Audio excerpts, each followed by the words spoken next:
Get started.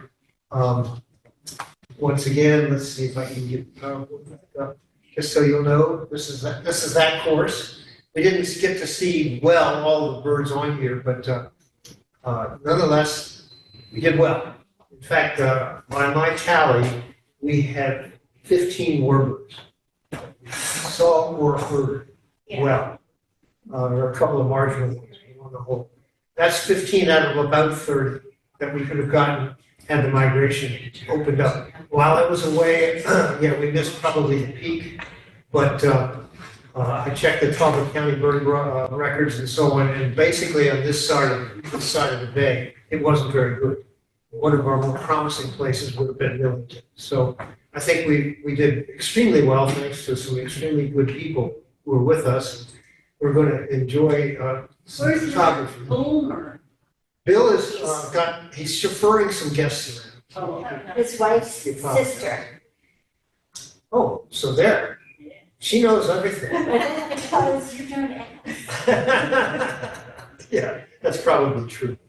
So we had a total of 5 field trips, one of which doesn't show up in our trip reports here because it was the trip to Foreman's Branch Banding Station. And the pictures that were taken there, a lot of people took personal pictures of the birds and all that, but no one really posted anything. But there are some checklists, thanks to Donna, that have photographs, and I thought it would be fun to romp through those, see if you remember what they are. So let's go to Bear Swamp, which was our most productive warbler trip. This is the Bear Swamp checklist for all the species observed. It combines all 3 checklists together. And no use trying to ramp through that. Let's just go through the checklists themselves, all of which have pictures. So we'll start at the earliest one, which was at 8 o'clock. 31 species on that first leg of the swamp. And who can forget Ollie the owl? Oh my gosh, that is so wonderful. You've got that picture. Is that a Donna? This is a good one. This one is. So we have some Donnas too.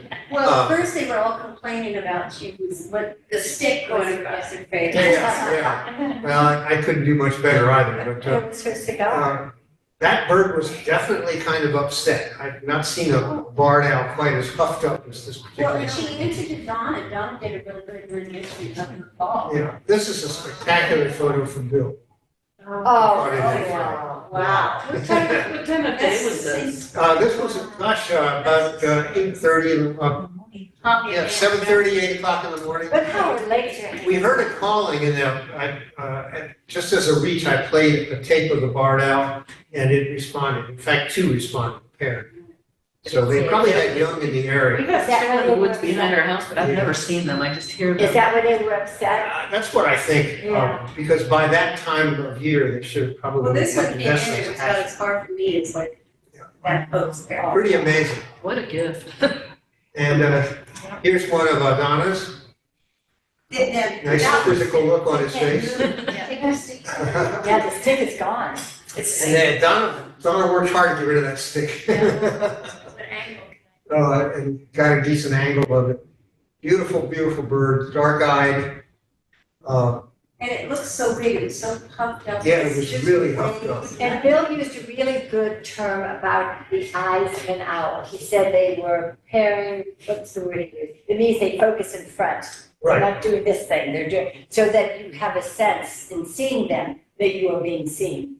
Yep. You see, they can't move their eyes. Right. Did you know that? No, maybe that's Their their head. head. That's why they Their eyes. turn their head all around. Yeah. Owls are the only bird that their eyes do Yeah, not their eyes move. are fixed. What's that? That's why It's like they rotate. periscopic.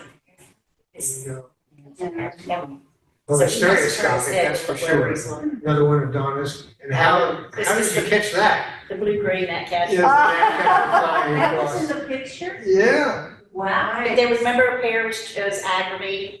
Yeah, Oh, that's as right. well. Yeah, Yes. And this is the best I could do. I got the digiscope of it. This really shows it all.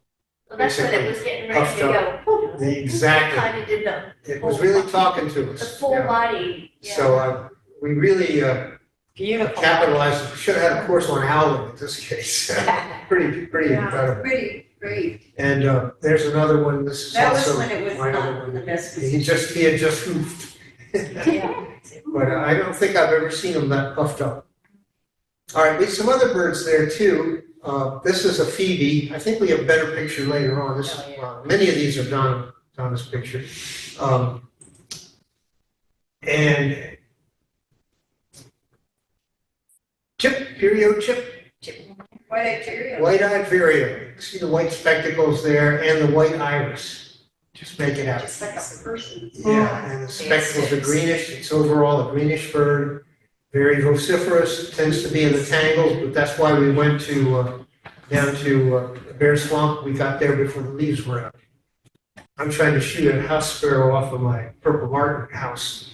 It runs into the leaves all the time. I can't get at it. This was a mystery bird to us. I thought I heard it and I said, gee, that sounds odd. It was way in the treetop. And it turns out, thanks to Donna's picture, that confirmed what I thought it might have been, and that was a purple finch, immature purple finch. So you can see it's a finch, has the finch conical bill. Purple finches, females and immatures have a very brown, light brown line over the eye and are somewhat streaked below. The males, that line is replaced by a kind of raspberry red. But anyway, that was, I heard it in the tree. She's there, all right. Okay, so, and thanks to Donna's picture, we've not counted it. So, purpley finch, that was right where the owl was. Yes. The owl was in front of us. And And yes, we turned around and you said, I hear purple, I remember you saying purple. there you go. It was hard to see again when we played the tape. We get the birds excited and they don't sit still as much. So this guy circled us around. Donna managed to catch it. This is an oven bird. And I think we all saw it when it was on that big branch going across the road. Yeah. And he's saying away, teacher, teacher, teacher. This is a warbler. Heavily streaked below, bit of an eye ring. Has a orangish cap that's hard to see in this picture. A lot of the pictures that we get are looking up, and we don't get to see the whole bird very well. But that's a nice sharp shot. Thanks, Donna. There. That's perfect. He is again, I assume it's a he because he's singing. And that's fairly common down there. I still have one in my yard, so they are breeding around here. And we heard one up at Atkins. This is a male black and white warbler. I wonder how it got that name. The reason I can tell you it's a male is it has a little mask. The female has a plain face. But she's not washed out. No, and she's barely unborn, it's the one. No. Again, a nice shot, but we have to deal with them from below. Oh, look at that. I would probably not be able to hear that anyways. It's a very high-pitched, squeaky wheelbarrow call. I love that photo. Is that yours, Tom? Yeah, No, no, I it's love lovely. it. Way up there. Because that's, you know, the spirit's been all about throwing their heads back and Yeah, I can remember when I could hear it now. Been to Bear Swamp back when I was working with the youth and heard it then. And then they say they heard it since then, but I don't hear it well anymore. Not you, Pops. Yeah. Underneath, we got better. Got the tail underneath the But tail. that's Yeah, gorgeous. You know, there's a Warbler guide that shows all the views from underneath. Above, below, sideways, and underneath. It's a call, that Don, It's called Warbler Guide. I know. I forget the authors. Yeah, It's and been out it's of a print 10 wonderful years. book, and there's pages of all the birds with either up shots, side shots, down shots, so that you can try to, because under the tail is where you want to watch the warbler. Where is the markings at the tip of the tail? How is the black? Is there black? And the What vent. color? This And is the vent, colored, yes. yeah. So that's a big For help. Thonotary, it's no need, although it does have white in the outer tail feathers when it well, flies. is You that don't an see that. indicator for gender as well then? No. Is there anything, No. Except maybe the red star. Yeah, red star might be because the plumage is so It's a little different. different, but overall. That's better. Yeah. But the white in the tail does show up when they fly. singing Such a again. beautiful, beautiful bird. But it's- And there it is. yeah, not an uncommon bird, and it's a southern species. You won't see it in Vermont or much in New York State, and points north. And it likes, it's the voice of the swamp. Oh my. This guy is way out of territory as far as I'm concerned, being it was down in the water area in the northern part of Bear Swamp. But it was there nevertheless, as migrants don't often read the book. So it's turned out to be a really nice picture of our first yellow-throated trip. And this guy was not in the original place where we saw him, but showed up later in the swamp. And he doesn't belong in that particular habitat. He much prefers low successional, 20-foot high over scrub places. This is the, which one? Yeah, this is the prairie warbler, right. That facial pattern is particularly, there are a number of warblers that have dark streakings along the side of the yellow breast, magnolia being one of them. But the prairie warbler has that mark under the eye, and that really shows up well. The female is a bit, I'm afraid to say the term, less adorned. Not quite as bright. I can't say duller anymore. Looking for some positive. But very nice picture. Study in brown and green, yellow. On the back of the prairie warbler, there are actually some chestnut streaks, which maybe you can see. I can't make it out real well here. But there are some chestnut streaking on a greenish back, which makes it a red letter day if you can see it. So those were our checklist for the northern end of Bear Swamp, which is the early morning. We started at 7:50 lights. I turned the eBird on at 7:59. Think slide back to Wow. That's our route, by the way.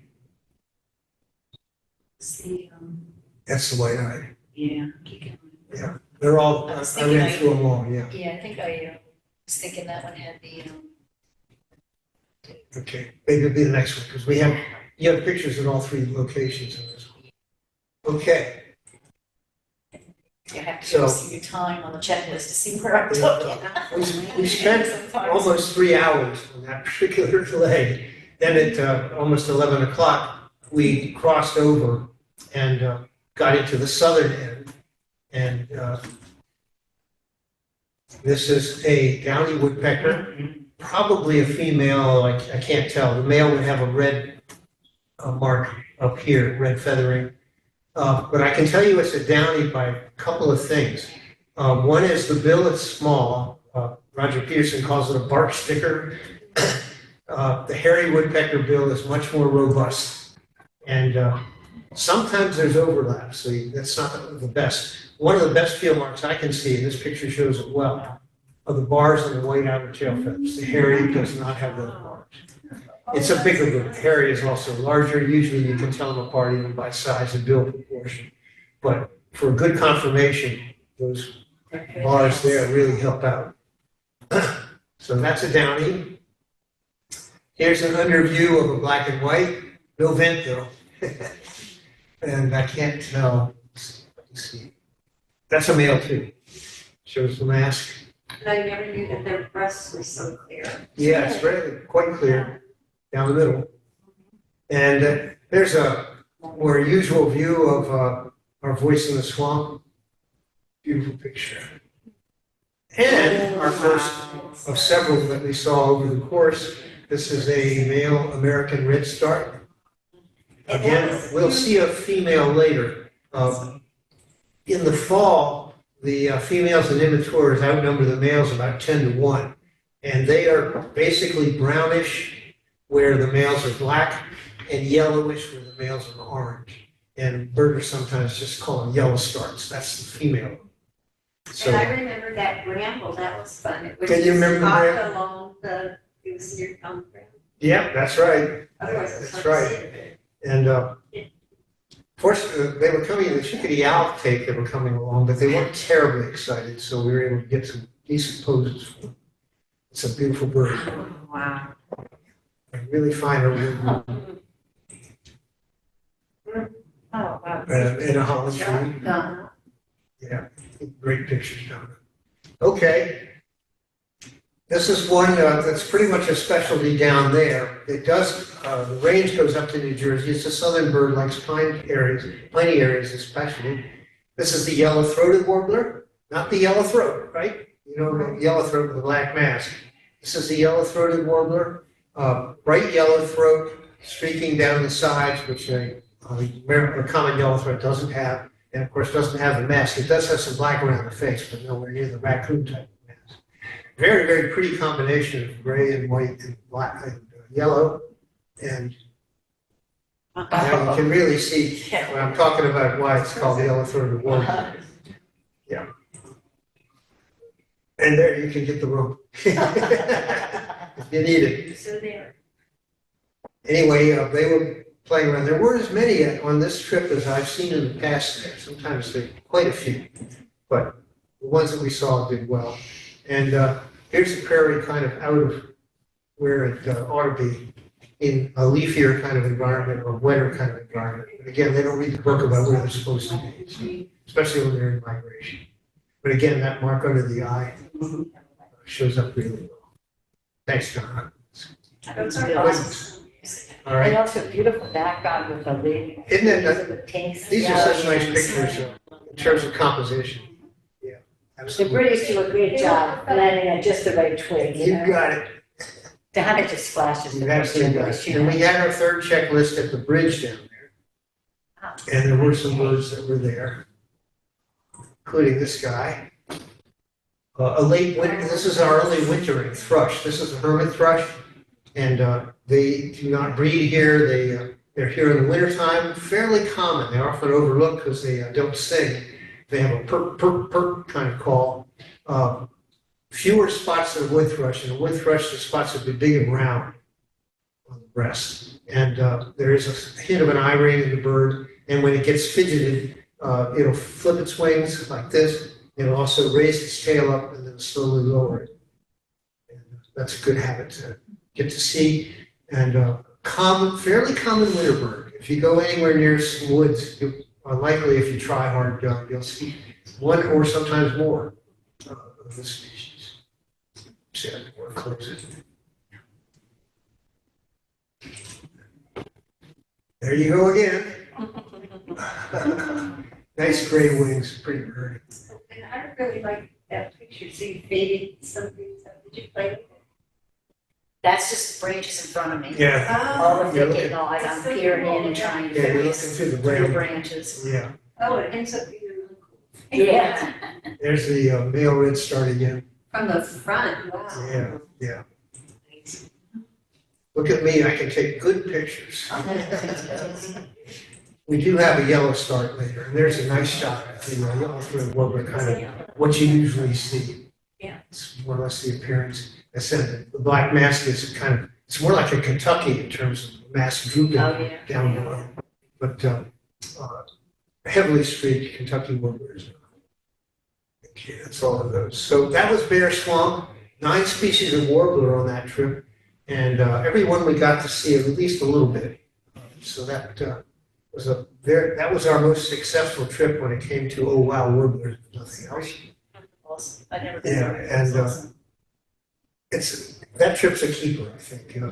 If we're We do it again. Yeah, if I ever did it again, did a course like this again, or almost any spring course, to go there before the leaves are, it really is just a terrific location.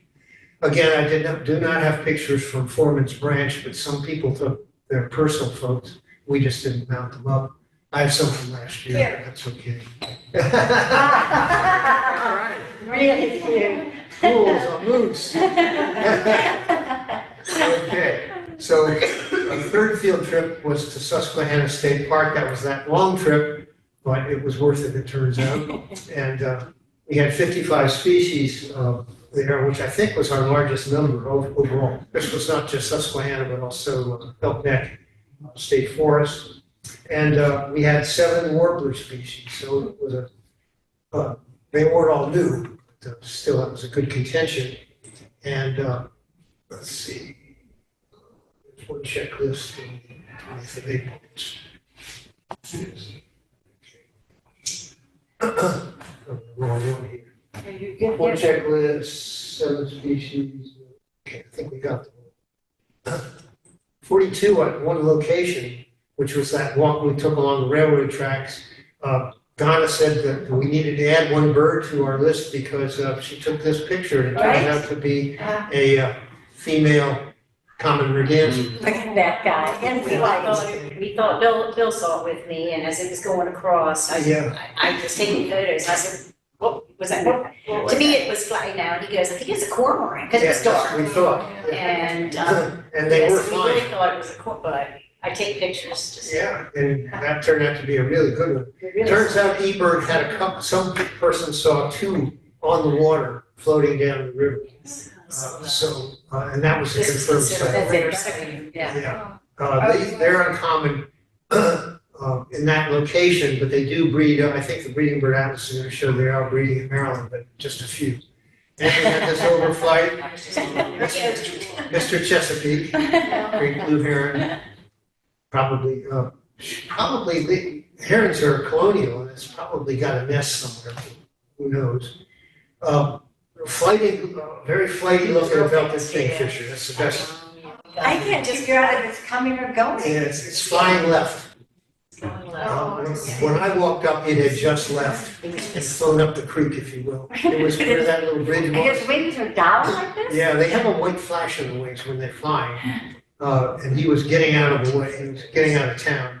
As you can see, he's pretty well just gone. But it was seen and recorded. This is one of those difficult flycatchers that if time allows, I'll spend some more time with. But this is our only Empidonax flycatcher. That's a group of 5 species in the east and more in the west, all very confusing because they're generally drab. They have usually a discernible eye ring and 2 wing bars. They're all about the same size, and they tend to frequent the lower undergrowth. When they're in migration, they have distinctive calls, which various books and resources can show you. This one is the one that says pizza. It explodes. There's some other interesting features about the bird, which I'll show you later in comparison with the wood pewee, because it looks a lot like that. But wood pewee says its name, pew, pewee, and then about every 5th time, pew. This guy just goes, pizza. But because it can turn its head around and throw its voice in various directions, it's really hard to see unless you get in close. We were lucky. We had a couple of them coming right down along the road. It likes wet woods. So near the river probably is useful. Wooded swamps, another place. A southern species for the most part. Most of the empids breed north of us. One exception is the willow flycatcher. The nearest group I know that breed is in Bombay Hook over in Delaware. But John Shaw has been getting some of his farm lately. So maybe they're up there in the willows. And we had one Pickering, If we had one in Pickering, and that's right. when it was raining in the woods. Yeah. It's wet. So it's really, and so it's possible they might be expanding the range a bit, willow flycatchers. And it's gonna look an awful lot like this guy. But they go weepio, weepio, weepio, not pizza. So when they're singing, but in fall migration, forget it. Even good birders. The best birders will try to identify the empids in the fall. But I'd say for the most part, we all have to let them go as impediments. And that's it. Wood pewee you can tell apart, and I'll show you a way to do that in a little while. Anyway, What the impids are, I need to repeat, what the impids are. The genus is Empidonax. If you can read the slide, there's the genus right there. Empidonax. Empidonax. I don't even know what it means. True. And This is the greenest of the bunch. And again, in breeding season, that shows up. And in the winter, in the fall migration, they often have a yellowish tinge because most of them are immatures. And so the feathering is more yellow. So it's not as brightly marked. You have to watch out because the lower mandible of a wood pewee is also yellow. It's not on this bird, it's not as extensive, but that's very hard to tell. But there is one good clue beyond the fact that his voice gives it away.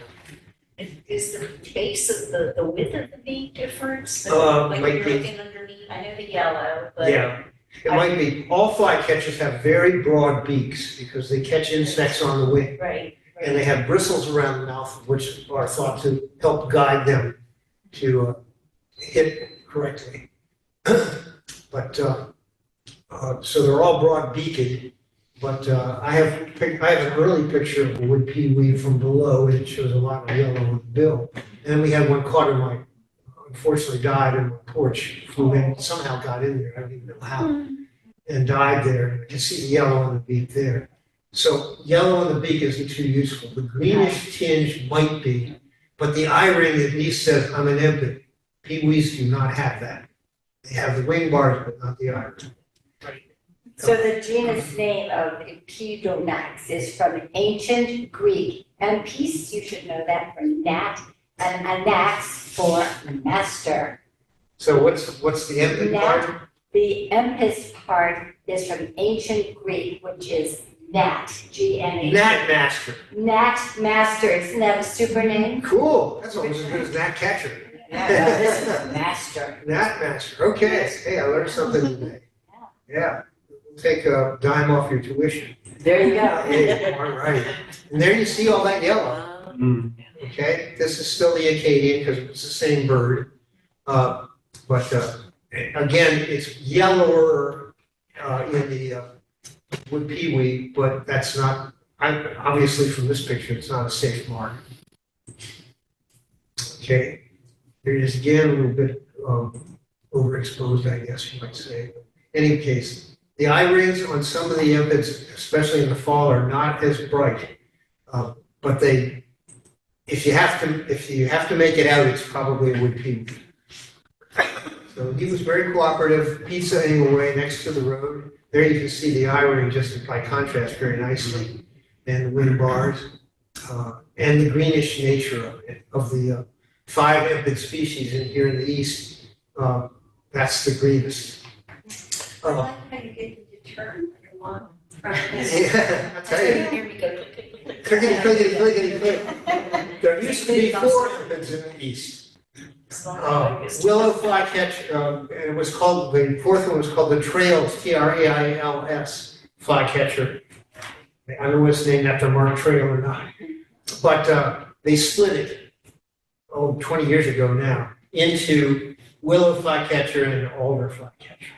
So, yeah, I've got a picture. Yeah. Tim Carney, they put me as a the split and called it the Trails. Okay. That's where they put it. Yeah, sometimes today in eBird, you can enter it as Trails flycatcher, which just means Okay, it's well, this more is. narrow than an impet. I think this was an Eastern next, I think it's been like 3-4 years ago. Yeah, we get a lot of them down in Tillman Island in the fall. You just can't tell them apart. Okay.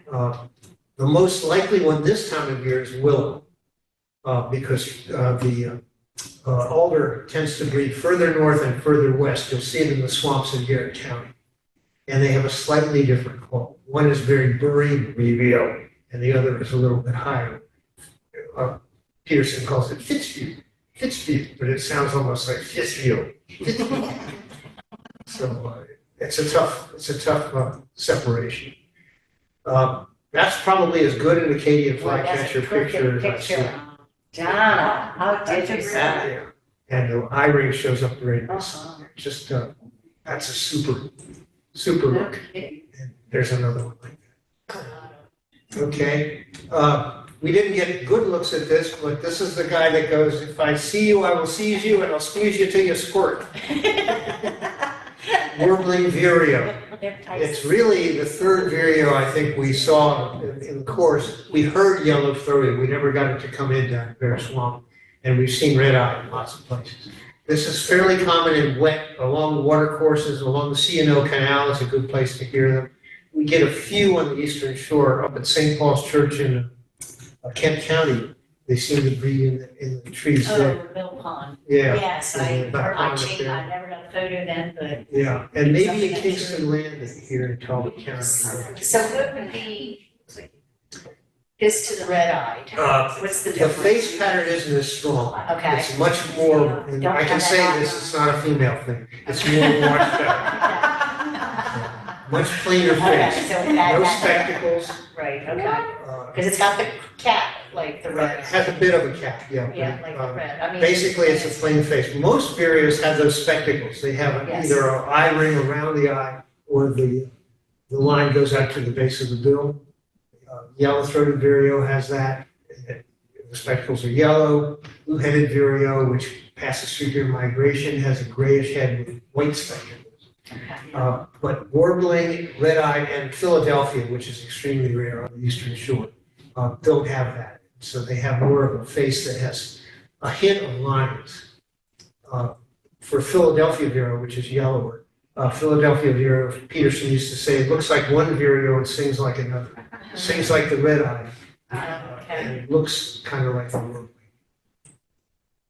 I've only seen it a few times. Nice. Nice. So do you think this is a red That's eye, a red or eye. do you think that's the word? okay. That's a red-eyed according to, Because when well, I was looking at his photo, I was trying to say, well, wait a minute. yeah, that I'm the- assuming it's a different bird. Are we in the same tree? Yeah, I think it's your picture as well. No, that's Bill's, okay. That's Bill's, and Yeah. look at the leaf, okay. Okay. Excellent, that's a warbler area.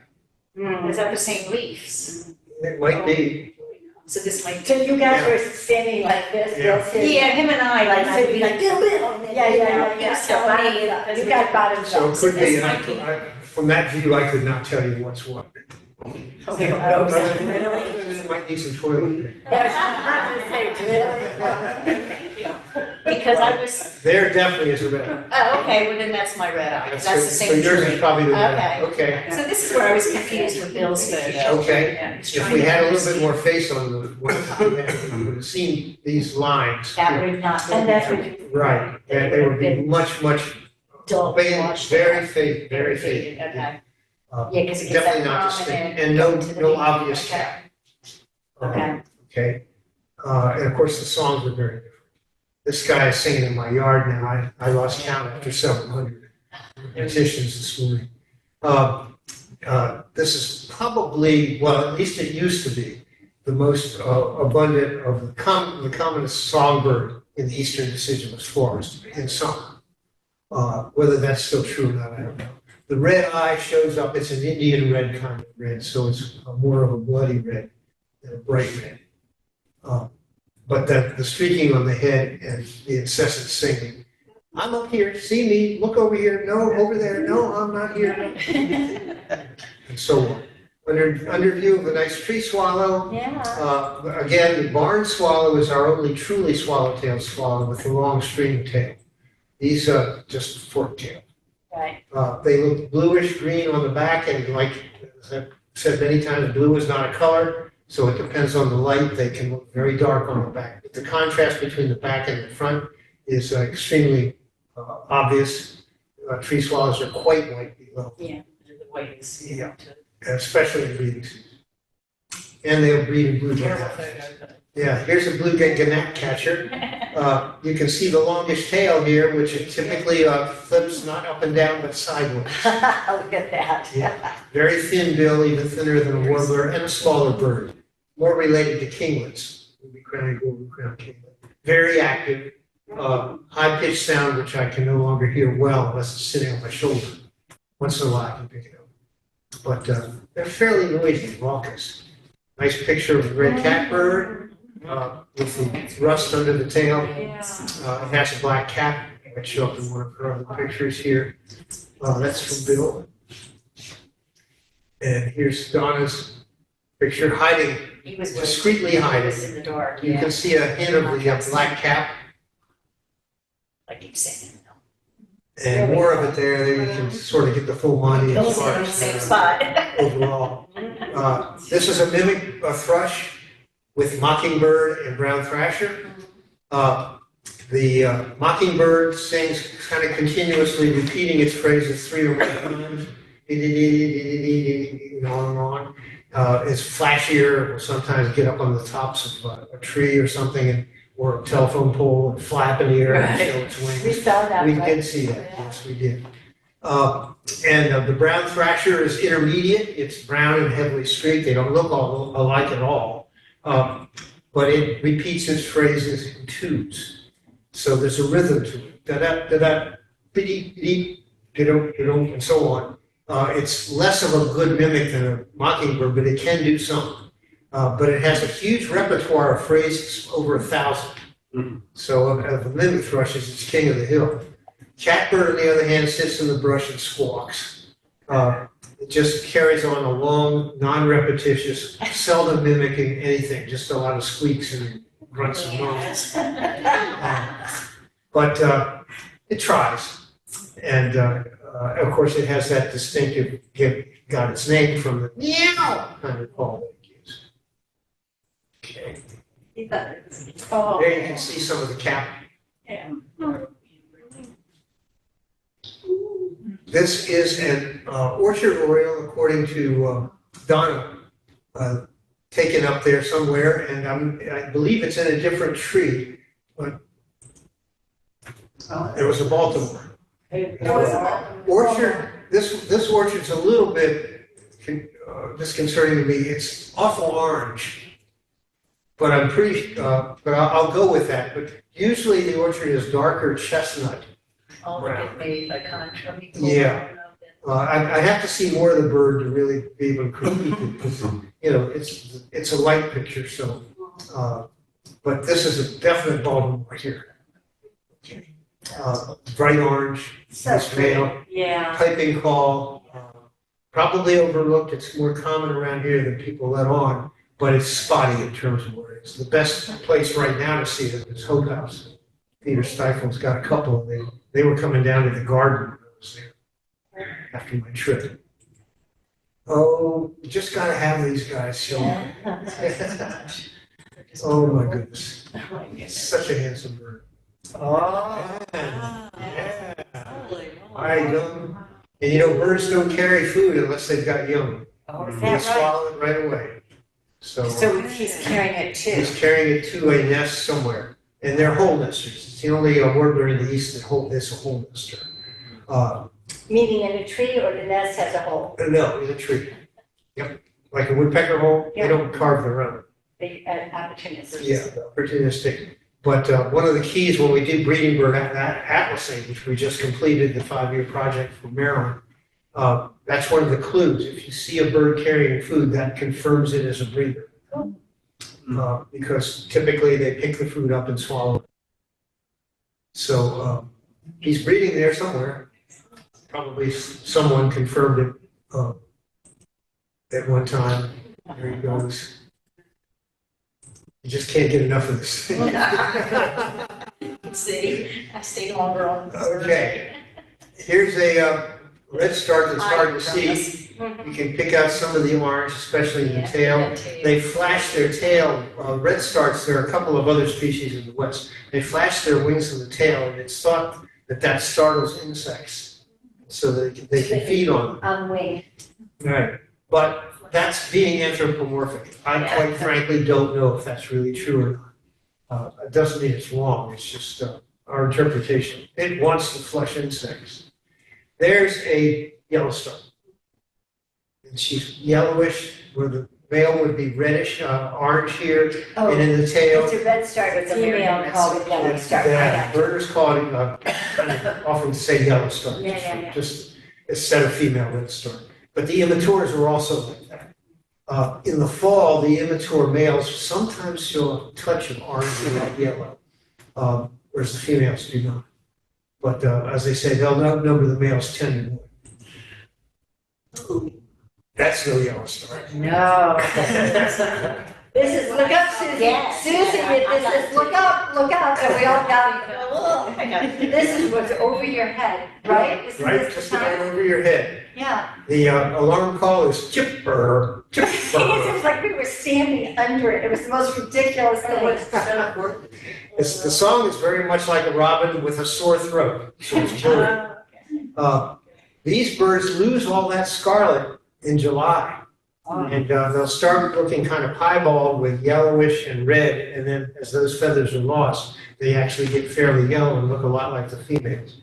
Both male and female, however, have the dark black wings in all seasons. The other thing to point out about it is the size of the bill. It's quite large, and from the size, it's actually fairly deep too. I think I've told you, but just to reiterate that there are no tanagers, real tanagers north of Mexico. All of our tanagers here in the continental US and north are cardinals. They've been reclassified taxonomically, and they're now linked with the cardinals. And so that heavy bill, which you know the cardinal has in its fades, Yeah. and grosbeaks, and all of that, these are variations. But wait a minute though, why, For the what's summer the as need, well. what's the need to do that? Because it doesn't look like a cardinal. I mean, what, I don't know. True, but guinea hens are linked with turkeys. Well, let's not go any further. It's based, a lot of this was based on DNA studies. But the behavior of our tanagers up here, quote tanagers, and they're not gonna change the name anytime No, soon. don't change the name. But our tanagers up here tend to be more solitary, whereas if you go to the tropics, when you go to Ecuador, we'll see tanagers down there, and they're much more gregarious. Sometimes get flocks of them. So the summer tanager, which is all red, doesn't have any black in the wings or tail, they're slightly darker, but just a darker red. Summer tanager bill is even bigger. And that's one easy way to tell the two apart, especially with the females, because they look similar otherwise. This bird also stays, the summer tanager stays red all year. Scarlet loses its scarlet color by July. By August, if you see scarlet tanagers, they probably have very little red belly. There he is, not showing off his wings and tail very well, but what the heck. Scarlet tanager. Common breeder around here, you'll see it in the woods, Atkins in particular, lots of other places, just generally more mature forests. None of our forests are old growth. Is it a summer resident? Pardon? Summer resident. Is this Summer a resident. president? Yes, as is summer. Summer is summer and so is scarlet. Hey, wait, is the answer the duck that has the unmade bed hairdo? Yeah, she's got it. But it's smooth there, but. She's got it smooth down here. This could be an immature as well, Oh, I but it's see. streaming out the back. Yeah. And this is a common merganser. The common male is green-headed Green. without a major crest at all, without the wispy crest. The females have the wispy crest. In the red-breasted merganser, both of them have the wispy crest. We saw those. Phyllis Diller. There you go. Exactly We right. saw those in Ocean City. They call them Phyllis Dillers. Okay. Gonna get a couple of birds up here, particularly this one. With the, One of our few ospreys we actually saw. that's when the Baltimore Oriole was attacking. Yeah, the oriole going after it. There you go. Hard now, it's hard, yeah. And he says, I'm good now to die. That's right, remember, that's right, he was sitting in the tree and he was being buzzed by the oriole. That's right. And I then don't he's know We were right there on the We bridge. were right there on the bridge, that's what a show. There's a nice looking red eye. Red eye vireo, you probably see the reddish in the eye itself. You can't see the grayish cap that shows up if it tilts its head at all. Nice to have it in a tree, a leafless tree, get a decent look at it. A goldfinch, this is a male with the brighter yellow and much darker wings. Female is less well adorned. Thank you. And in breeding season, the bill of the male turns a brighter orange. She's a lighter shade of pale, Yeah, there you go. Darker shade of orange. a dark shade. If you're watching these guys at your feeders, you can see that orange bill now, and it will be gone when the breeding season is over. But they breed late. Goldfinches, for the most part, don't start breeding until July, and most of the nesting is done in August. I think that's Just one right. brood, Well, pardon? just one brood, Just one group. just one. Yep. And again, being anthropomorphic, we think that helps them harvest the thistle seed. By starting to breed late, She was they like also- thistles. Yeah, she was finishing her degree before Thistles she and got. milkweed and other That's when things it's- that have this white pathos. It's available in Yeah. late summer, yeah. So we believe that that's the case. Here, the pictures are light, so you can't see the bill color. You can see it has some contrast, but not too much. Okay. Those were all right around where the osprey was, as I recall. Okay. I think we have another one here. we wandered around the picnic area For that cerulean. looking for the cerulean. And, we wound up with a nice blue bird, but not a cerulean warbler. We never did I saw find the the blue. blue, and went, oh, no, but we never did get the squirrel. We did not. Donna, this is where that guy said they were. Well, we don't know that. We Donna never said found she it. had Right blue. here across the I did bridge. pick it up on. And she may have picked it up. She sent me, and I couldn't hear the tape. You mean, when you stayed, you. And I couldn't mess with the volume. No, and bring it up while we too were much walking back. around, I hadn't realized it, and I was playing, and so when I went back and looked after I got home, I sent it to him, I was like, is this Yeah, the? unfortunately, I couldn't hear it against the background, I so, still- if she has it, we'll have a look. This is a brown-headed cowbird, our equivalent of the European cuckoo when it comes to laying eggs in other birds' nests. We don't need them. Fortunately, in the wintertime, they're generally gone, but breeding season, they load themselves up with eggs and nobody's safe. The young either kill or push out the host. Most babies. Yeah. Yeah, I know, it's like a stepchild. But it's their adaptation. It used to be thought that that was an adaptation because they followed buffalo. And so they would nest and then lay their eggs in another bird's nest and keep following the herd. I'm told by somebody who did some research on this several years ago, that may not be true. So it just may be that group of birds has this adaptation with no necessarily obvious reason. Makes a good story. Yeah. Then we went to Elk Neck State Forest. And, yeah, oh wow. Wow. And I still can't get over the fact that I did not recognize the song because it was not typical. But it didn't matter, it was typical. It was a very accommodating too. Yeah, but it's a beautiful, beautiful. Oh, Donna. One of our prettiest of our resident warblers, also a southern for the most part. I did not see it in Vermont when I was there. But it has that hood just surrounds the face.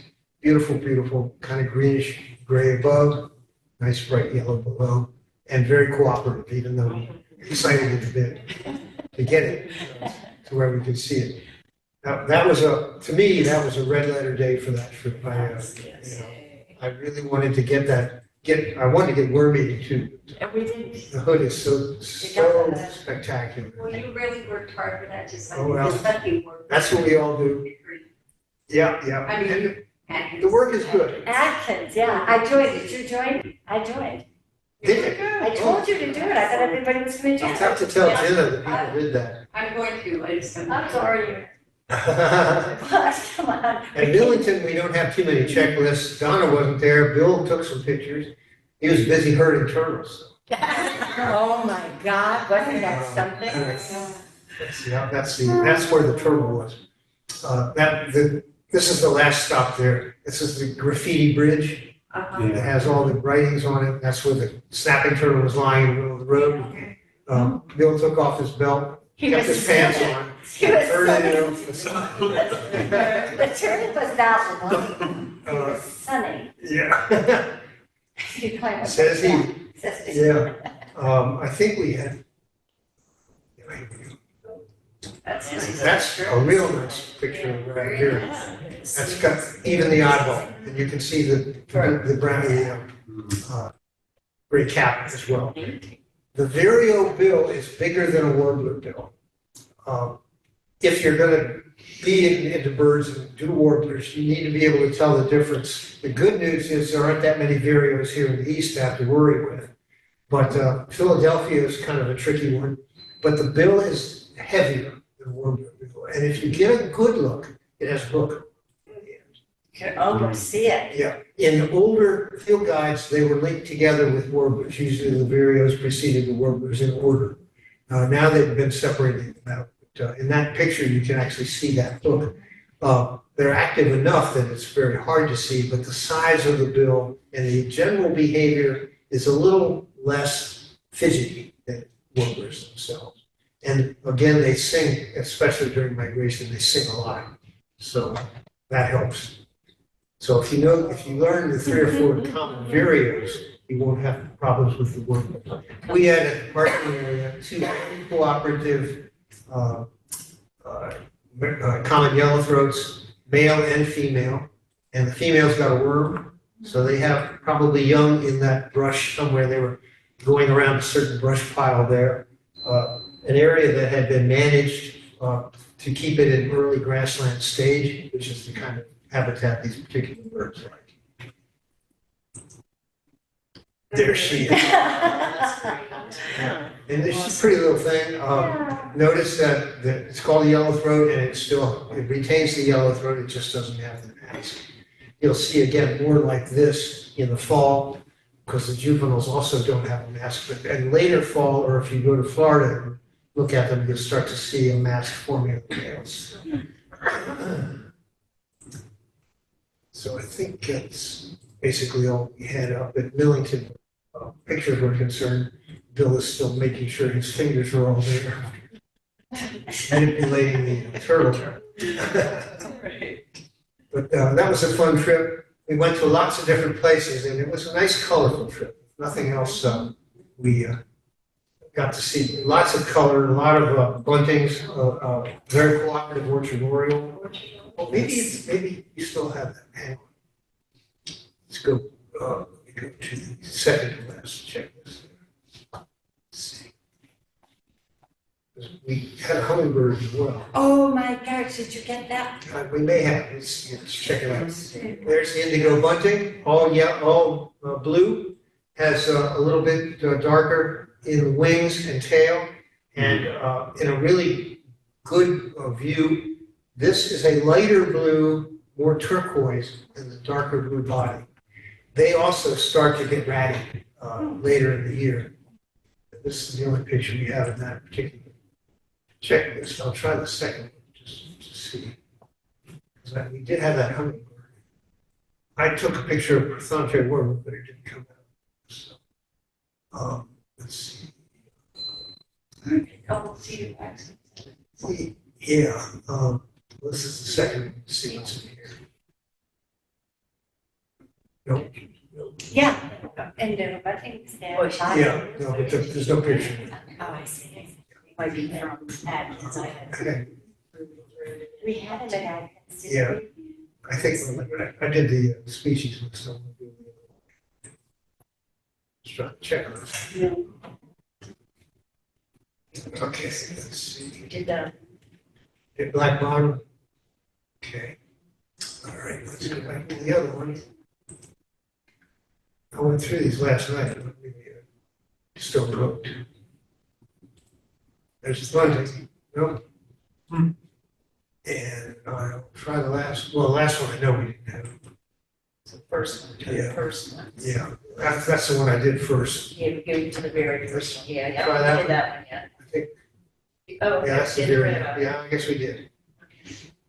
I know we had, I know Bill was frustrated by not being able to see that, the oriole was up in these trees and then it went down across the path and went down low, real low. Yeah, good looks at it down there. But then Bill couldn't get over there to get a shot at it. So, one of those things. Yeah, It's so great to have folks along taking pictures. As you can see, I'm busy usually trying to help with identification and get people lined up and everything else. And digitoscoping takes time. Okay, we go to Atkins Arboretum. And we had 3 checklists there. And, let's try the first one. This is the roughly around the visitor center. oh, okay. And there is our eastern phoebe, probably a juvenile. Was ready. My guess is they nested under the bridge that leads into the visitor center itself. Darker head overall, no eye ring, and also no wing bars. And normally it wags its tail up and down. And you also said to notice how they look like they're detached from the. I'm going to come and show you that, but that's not with the phoebe. That's the No, the infant. peewee, I was Yeah, saying. Yeah, it's with the You phoebe. remember I'm this when we get to the peewee, which is. Okay. going to show you exactly what I meant. That's a good point. Yeah, absolutely. This one has no wing bars and no eye ring. And again, in fall, they get a little yellowish wash, the juveniles show that. This is probably the first of 2 broods. They have a fondness for bridges. There's a nice gnat catcher. Okay, Tommy got that one.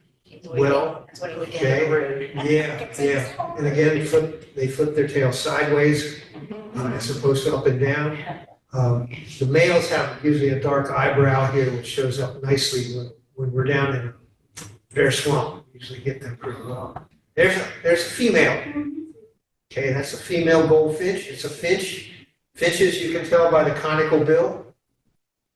So if you can see a bill that looks kind of conical like that, thicker, like a small cardinal's bill, something like that, they're probably a finch or a sparrow. This guy is probably practicing. He doesn't look very good. He's got a lot of brown feathers in it. He must be from last year. It's turning out a lot of our, we're finding more and more that songbirds are learning their songs from their siblings and ferrets. So it's not necessarily totally innate. As opposed to flycatchers, like the pizza call, that's innate. How do you Apparently, know? How do you know? people have been studying this. So they see the progression of the song. Right, they differentiate between Assassins and something else. I forget the two. I have to write them down sometime. But that Assassin type birds are like the flycatchers, and they have a song that's basically innate. Okay. And the other group, which is a lot of the birds up here, the song is learned. So that, for example, probably the one you're most familiar with is O Sam Peabody, Peabody, Peabody, the white-throated sparrow. If you listen to them in the fall, you'll hardly recognize it. They're trying to learn it, but by spring they'll be saying, "Oh, sweet Canada, Canada, Canada." It's a learned thing. Nice male cardinal there, big old finch-type beak. And one of the rattiest looking Indian monkeys I have ever seen. This is our, Susan, this is. He looks to me like This is the straight. he had worse than a bad hair day. It looks like he fell into the water. He was in the. Wow. Susie, did you find this? Yeah, we saw him yesterday. When we were leaving, and I actually got a photo of it in the parking lot when we got there. Oh my God. But when we were leaving, he was singing again, or she, I'm not sure. Him or It's a her. he. And then, so we were using the toilet, so. I was like, and we were trying to figure it out, we knew it was dark, and she goes, "It's got stripes," and I said, "Stripes?" And I'm looking, and I'm like, "Oh, wait a minute." And then we saw the white, and I said, "It's got a white belly," and I said, "The wings," he comes, "What are you looking at?" I said, "Changing, it's changing." I have to assume it was Well, last I've year's got more bird. photos to But show back. Mary made an interesting comment. Looks like it's been on fire. You know, this spring they burned. I know they did. In South Meadow, Maybe yeah. caught on fire. So maybe, I don't know if it caught on fire, I but think he we was may have singing. He was singing. He looks miserable. He But was, he is he was singing, he's singing, fine. and he was happy. He was Yeah. And you know what he can do, and you can't do? He can fly. Yeah. So ha He And was- this is what they're gonna start to look like in August, Oh, because they man. begin to get piebald like that. They get, because in the winter, the males and females look a lot alike. They That's become the best very, I've ever very seen. secretive. They're hard to find in the bushes, and they tend to be brownish. And one clue is just to see the bill itself. Know it's a finch, and know it's not a sparrow. They are very, very, very secretive. But guys, poor thing. Anyway, so that is a real indigo budding, and that shows you the kind of variation you can see in birds. Here's the South Meadow. And here we have the wood peewee. Okay, I'm gonna, Maybe Susie, are you gonna let us hear? yes, I'm gonna say something about that, but just notice the posture and how it's sitting. Again, this is a wood peewee, no obvious eye ring. Okay, it does have wing bars. I think they're showing pictures, maybe not. Another eastern bluebird, probably a male, it's a little bit on the white side. And that's the best view we could get. You know, this bird was terribly excited, but so were we. This is the Kentucky. Kentucky the warbler. other, yeah, the other one's not. And that mask, see, with that curve down like that, okay, it doesn't, it's not like a hooded warbler, it's not also black on the top. Not a huge bird, a little bit bigger than some warblers, but has a bit of a vireo type eye pattern here. but a nice bright yellow, and it was coming to its call. And once, I heard it, and the song is similar to the Carolina Wren. In some birds, it's very similar, and some wrens, it's very similar. But I heard the Carolina Wren type call, but it didn't quite sound right. So we put the tape on and tried to play the Kentucky Warbler call, and it started chipping and came in. And then it started to sing the normal song. So And you went back, we left it, and then we went back to Nancy's special, whatever her special garden is, remember? Yeah, Nancy, We left it, came back, yeah. So there it is again. Oh, nice, that's, Yeah, that's the. Donna, that's great. This is a tough bird to get. Huh? That's Yeah, Yeah, That was my best. this is Not real this close. is not an easy bird to see if you're not playing a tape. And I don't like to play tapes in breeding season, but I have to do it for teaching, or we'd never see half of what we do. We spend all day chasing one bird. For one second, I was Sure. like, wait a minute. Yeah, so that's how we get our variation. But if I really want to get a good look at the bird, or even a picture, I have to really stalk it. And these are hard to see. They like that low undergrowth, under eye high, lower than that. They like that wooded slope that Atkins has leading down to the main Tuckahoe Creek. And it is not at Pickering Creek to my knowledge, which is one reason we went to Atkins. Thank you. Okay, guys, and I'll send you some stuff Do tonight. it, do it, send that. Absolutely. You girl. Send me stuff to golf. I know. There you go. Okay, y'all be safe. And probably one of the handsome, you all actually got this picture while I was heading to the visitor center. Yes. But this is a beautiful, beautiful look at, yeah, I know you were taking, Yeah, we stopped. spending a lot of time taking those pictures. Absolutely beautiful bird. Nice, and you can see nicely the white above the birds. Yeah, absolutely cool. Cool as a moose. And, did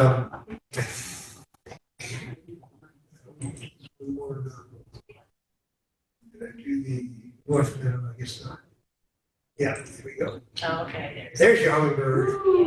Okay. It's an iridescent feathering, so it's not showing up. It's mainly dark throated there. If it tilts its head right, you'll see that. That's a cool picture. Ruby throated hummingbird. See what he's doing? Yeah. It's Lighten up. Yes, and he's definitely dropping his the word. first time I got a hummingbird pooped. I have poop shots of all kinds of birds. Yeah, the males do sit up on territory quite a bit. There's another wood pewee. See, there is some yellow on the bill there, but there's no obvious eye ring. Okay, the umpids all have pretty much a semblance of an eye ring. Sometimes it's hard to tell. There's a bit of a crest here, but a lot of flycatchers have that. So hard to argue with that. And we have good views of the chap, but not good photographic. No, He's sitting in there, in that almost that very tree in that general area. Several years ago, I got one singing and got the whole bird, but I wasn't playing a tape. And so anyway, that's our yellow-breasted chat, which used to be a warbler, but doesn't count as a warbler anymore. So we had 15 warblers and one chat on the trip. So great time. Okay, we got a few minutes here, so I'm going to go ahead and cut this out, and we'll go to PowerPoint. And a few things I wanted to wrap up with here to help show you what's going on. I'm going to go in and out of the slideshow here. Because some of the stuff runs automatically and I can't stop it. Okay. This is, I'm going to drop the slideshow here because it's quicker to do it this way. This is a what? Peewee. Sitting on the. No eye ring. No eye ring. Sitting on the. This is a picture we've already seen, but Right. okay. All right. Now this is. Okay, I gotta get the page down. Right, Do you want another slide? No, we got it. Yeah, there it is. This is not in slideshow mode. Pewee, Acadian, and flycatcher, empty. peewee, empid. Eye-ring wing bars, right? Right. What else can you see there? Well, they're both close. The legs. Their legs, yeah. If you go back here, legs are almost not, it's like it's sitting right on the branch. The tarsus, this is something Jan Reese at Bird Club told me years ago. The tarsus of a wood peewee is shorter than in the empid flycatchers. And the result is that when you see an empid, it often looks like it's sitting off the branch. You can see the legs. When you see a wood peewee, it looks like it's sitting right on the branch, and the legs are hard to see. This is the best way to separate them in the fall, at least to that group. You can tell a peewee from an empid. Peewees, everything else, in fall migration, they can be anywhere. So. But the kids flycatchers and, Yeah, and so can you go back? sure. So if you can see the legs, it's probably an empid. But these kind of low to the branch, you're seeing, you can see. Yeah. the legs. That's just the posture he's on. But see, you can actually see that leg sticking out there. And a wood peewee, that would be really hard to see. They look like they're actually nestled on the branch. This guy is resting, but the rest of the field marks are great. If you can spot them, that also helps. Because even in the fall, the empids do have the wing bars and usually an eye ring. But some of the juveniles, the eye ring is kind of dull. So that is the way to tell a quick way to tell the two apart most of the time. There's nothing absolutely close. Okay? All right. They, of course, are not warblers. They're flycatchers. The bill is deeper and actually wider to capture insects, whereas the warblers are pickers for the most part. There are a few warblers that'll flycatch once in a while. I know pine warblers do because it flycatches peanut butter off of my suet log. But it doesn't seem to know how to sit on, grab the log and pick it. But in any case, all right, let's back from current slide. I regaled you with this about the data from the, it started in 2019, but now it's been updated to 2025. The state of the birds with the decline in most birds except for some of the waterfowl, which are declining a bit now, which are over the past 50 years have increased. But once you get into our forest-type birds and other birds, the news isn't so good with our eastern forest birds declining something like 27%, I think it says, and shorebirds really taking a nosedive. This is generally habitat related, the loss of available habitat for either breeding or wintering or even for migration. And so just a word or two about trying to save our migrant species. That says 3, but it's actually 3:45. I didn't think I had another hour. I was going to really have to. So to do this, you need to understand a couple of ecological principles that are generally fairly obvious, and I've dropped these terms quite often in the field. This has to do with something called succession, which is how habitats change over time. And typically around here, where we have a lot of agricultural land, it's a bare field type of succession. So if we leave the field uncropped, if you will, and let it go, we get into a grassland type of habitat, even in the first year or two. And then that often turns into having some shrubs invading as well. Many of those shrubs are in what's called the seed bank, which means they were lying in the soil all along in a dormant way. And when crops were being grown over them, they didn't germinate. But when given plenty of sun and plenty of nutrients, they will start to germinate and they'll start to come up. One of the scrubs that does that a lot around here is sweet gum, which forms really strong stands of young trees. They have one at Pickering Creek on the Succession Spur Trail. And you can see them in lots of other areas as well. But in many cases, the shrubs invade are actually red cedars, and those are preludes to pines, which begin to invade after that. Both the cedars and the pines like the abundant nutrients that early successional stages have, and also the abundant sunlight. So they grow fairly quickly, and in the case of loblolly pine here, they grow nice and straight and tall as well. They might even be seeded artificially as part of a logging operation and harvesting for pulpwood. But the presence of fairly good amount of nutrients and lots of sunlight is very favorable to pines. So when you see good, strong stands of pines, there's probably been some early succession going on there. Up in New Jersey, the pines are pitch pine. Over in the Blue Ridge Mountains, the pines typically are Virginia pine or scrub pine, sometimes called. In the south, there's the longleaf pines. Yellow, loggers call them collectively yellow pines. They have longer needles. In New England, this was the white pine. But they don't succeed themselves very well, largely because the young pine trees that might grow up if they're seeded from the mature ones. They don't get all the light because the mature ones are actually crowding that out.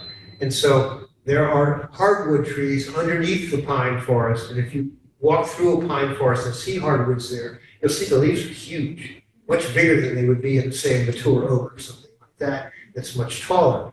And they're gathering all the available sunlight they can. So in time, pine forests are naturally succeeded by forests that are hardwoods. Around here, it's oak hickory forest, and that used to be called by some ecologists a climax community, meaning it wouldn't change again. We know that's probably not true.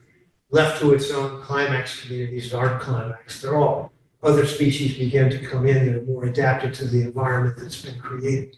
We're losing our oaks here in the east, and they're being replaced by beech and maple. And what will happen after that remains to be seen. But you can set succession back to earlier stages by manipulation. Loggers do it by cutting, sometimes clear cutting, which is at least efficient, but it sets it back to, say, a grassland stage or something like that. Well-managed log forests are often seeded with pine trees because now there's abundant sunlight, and that succession then starts again in the pine forest part. And what do you say they're harvested for the pine forests? What they're harvesting before the pine, You said some of them are purposely started because they're harvested for, I didn't catch the phrase. yeah, they're harvested for pulpwood or for boardwood, depending on how mature the trees are. I didn't. None of the forests in the east are really old growth virgin. They're all, for want of a better word, they may be old, but they're second growth because the land was all cleared at one time. And it was actually managed by Native Americans before us. So it's not necessarily unnatural to harvest even old mature trees. It's probably nice to leave some for the purposes of enjoyment, but in terms of being able to manage a forest and get some profit so that you can manage the forest, logging is not necessarily that bad. And it may be ugly for a while when you do a clear cut and if you don't reseed it. But I've got pictures of clear cut forests down in Princess Anne and other places on the lower shore that I took when I first moved here. And 30 years later, well, they went through yellow-breasted chats and prairie warblers and all kinds of other species to a much more mature, either pine lands or in some cases hardwood forest. Succession is inexorable. It'll happen as long as the land is left to itself. But that's one of the pluses for us here on the Eastern Shore. And that is that we basically are blessed with a working landscape. Agriculture is a big deal here. In Talbot County, it's 80% of our land use. But in those places where there are forest edges, in areas where there are abandoned fields, in areas where we establish parks and so on, succession goes on, and so do the bird species that occur in those things. So birds like eastern meadowlarks and others, and these are grassland species that are declining quite a bit overall, but they like those habitats. So saving grassland habitats in early succession stages, which a lot of people consider junk, is in fact a really good thing for helping to reverse the decline of our bird species. On the other hand, wood thrushes and red-eyed vireos like the more mature forests. And having those patches also works to our advantage. Here on the Eastern Shore, I consider it one of the last great places on the East Coast as far as diverse habitats are concerned. we can go and see all these birds in less than an hour somewhere. That is really cool. You did that, right? Actually, I have a lot more pictures. I've had to simplify it. But the diversity of our working landscape is one of the major sources of the diversity of our bird life and probably other types of life too. But our bird life here in the Delmarva Peninsula. So it's in our interest, if we want to conserve birds, to conserve the land. And that's what Mike Parr says. Conserve birds, conserve the land. And that means keep the landscape working. Don't overdevelop it, don't do other things to it that in fact detract from the overall diversity of the habitats that we have here. And there are lots of places in the US, and I'm sure you all know some, that don't do that. And the result is the pauperization of bird life. There's been a second study that came out since the 2019 paper on the decline of North American birds. And it shows that the decline isn't the same over the whole country. It's spotty. And interestingly enough, the decline is the worst in areas where the birds were formerly the most abundant. Possibly because we're shrinking those habitats. We're saving some of the smaller things, keeping our parks and so on that have been set aside, keeping Oxford Conservation Park. But some of the larger areas are being shrunk or eliminated. So I always say the key to our bird life here is to keep the landscape working. And on that land, it's agriculture that is doing that. So that's a key to restoring it. And you can also actively manage it. This is Atkins Arboretum. This was, I think, I'm trying to get the age of my photos right, the dates on the photos, because it gives me a number of others. This is not my photo. It's Christina's. Yeah, but apparently, I think this was done on the 12th of March this year. And that's what that field looked like at that time. It's not getting into the forest. This was a controlled burn. They kept it away. It didn't even burn the platform. But this is the result of that on the same day. Here we now go to a month later, and you begin to see in the ground, there's a little bit of green things coming up, probably in what is the seed bank. I don't know if they did any seeding as well there. I just don't know. Later in April, you begin to see this. And well, quite frankly, you saw what it looked like. We had two lovely warblers in there flitting around all over the place. We created habitat for those. In a year or two, I bet you there's going to be chats in there. And maybe for a year or two, maybe prairie warblers as some of the smaller shrubs outgrow the grasses. And so that habitat will change again. If they want to keep that kind of bird life there, they'll have to go back and burn again. Controlled burning is the preferred way to manage your ecological succession, but it's the least possible. So intelligence coupled with a couple of plows and some other things can do the same thing. At Pickering Creek, they're doing it in strips to try to maintain woodcock habitat, and every couple of years they will plow under a strip, bush hog it and plow it up, and leave the other strip go for a couple of more years and then alternate. Try to keep those early succession stages going that way. Probably not possible to burn. Okay, and then one other thing that I'll point out before we close here.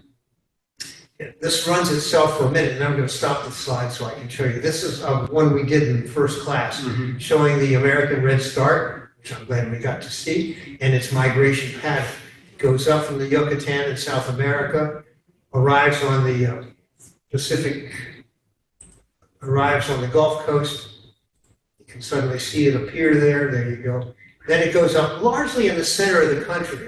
We get some red starts here, but unfortunately a lot of the other warblers don't show up here. And that's why we went to Susquehanna to try to catch them. All we were able to catch was red starts and maybe some movement. But on the fall migration, they come back down the East Coast. I'm going to stop this slide because I can then stop the display when I want to.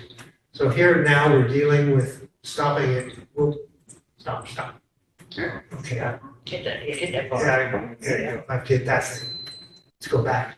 Okay, there we are. This is in March, April. Okay, 1st of April. A few red starts in Florida. Okay, coming up across the Florida Peninsula and also along Louisiana and the Gulf Coast. Spreading largely to the west and along the Appalachians, but almost, you can see Delmarva there, almost skipping it. We do see them here. When we did, I could have picked a different species. And then winding up summer residencing. This is by June and July, up in Canada. Let it run a little bit, and now, see, they come back down more toward the East Coast. That's why Cape May is such a famous place for seeing bird migration. They stage there, and at least some of the birds actually wait for a cold front with northwest winds, and then they take off. And they'll fly out over the ocean, sometimes way out over the ocean to land back in the Dominican Republic and Haiti, sometimes even as far as Venezuela. Redstart cheats a little bit, goes down to Florida, but nonetheless, sort of island hops in the Bahamas before it gets to the Yucatan. But it's a kind of a great circle coming up the Mississippi Valley and to the west and the Alleghenies and Appalachians, and then coming down along the eastern coast. And a lot of our migrant birds do that. Well, the point I'm trying to make of this is that you can't protect everything for these bird migrations, but many of them stop at hot spots. Cape May is a good example. For the red knot, a shorebird, in the spring it's Delaware Bay. These are smaller areas that are critical stopover points for migrating birds because they refuel at those points. They may stay a couple of days, toke up, usually by then eating berries if they can get them because those are richer in sugar. Even birds that eat insects will change their diet at that time. And then take off and continue their migration. So if we can identify where those hot spots are, we can identify what to do about saving that habitat. And that's not a whole state. That may be an area of several hundred acres to several square miles. And depending on who owns that land, it can be set up as a refuge or a park, or we can work with the landowners cooperatively to try to save the landscape during the critical time of migration. There are lots of constructive things we can do. And most of those constructive things, I think, involve working with people and communities, not against them, not putting more laws on the books, but actually, in fact, taking the regulations that we have and the laws that we have for cost sharing and other ways to help landowners do the right thing and to show them what the right thing is, not to tell them what the right thing is. This is why I'm particularly despondent of our current political situation, because we're not having that dialogue. And we were so close to being able to do that just a year or two ago. We were that close. We knew a lot about migrant stopover points. We were working with countries in South America about wintering. We were having great dialogues going on. And right now, at least, I just hope that we can get that back before it's too late. But those are positive things that we can do working with each other to save the birds, not just trying to establish rules and regulations that we know is not a very good planning tool. So that's kind of my soapbox, but it's where I'm coming from, and I think you all know that I care deeply about that sort of thing, and I really value our working landscape here. So with that sort of lesson in mind, I'm glad you always give us some of this lesson. I have this wonderful picture from Donna, Oh, it's gorgeous. and I conclude simply saying this has been a really challenging, great course with some wonderful people.